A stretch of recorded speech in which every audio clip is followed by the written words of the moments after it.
मित्रांनो, बसमध्येच कंडक्टरने महिलेसोबत असं केलं, जे पाहून तुम्हाला सुद्धा या गोष्टींवरती विश्वास बसणार नाही आणि तुमच्या डोळ्यांवरती सुद्धा.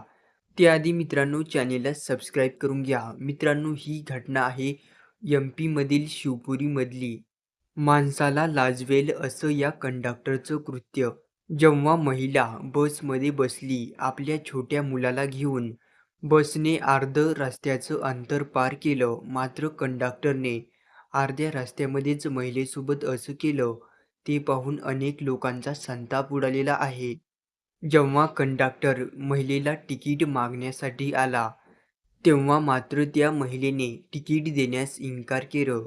महिलेने आपल्याजवळ जेवढे पैसे होते तेवढे दिले, मात्र बसचं तिकीट महिलेने दिलेल्या पैशापेक्षा जास्त होतं. कंडक्टरने महिलेला वारंवार सांगितलं, "एवढ्या पैशामध्ये तुम्हाला अंतर पार करता येणार नाही.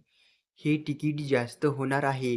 मात्र महिला आपल्या मतावर ठाम होती आणि महिला कंडक्टरला ओरडून सांगत होती, "मी एवढेच पैसे देणार." मात्र बसचं तिकीट हे जास्त होत होतं. त्यानंतर कंडक्टरने सुद्धा गाडी ही रस्त्यातच थांबवली. कंडक्टरचा सुद्धा संताप उडाला आणि त्या महिलेला आणि त्या मुलाला कंडक्टरने बसच्या बाहेर काढलं आणि धक्काबुक्की केली. कंडक्टरने महिलेवर हातसुद्धा उचलला. ही घटना सध्या सोशल मीडियावरती खूपच व्हायरल होत आहे आणि अनेक लोक कंडक्टरवर संताप व्यक्त करीत आहेत. कारण एका महिलेवरती हात उचलणं आणि धक्काबुक्की करणं हे कितपत योग्य आहे?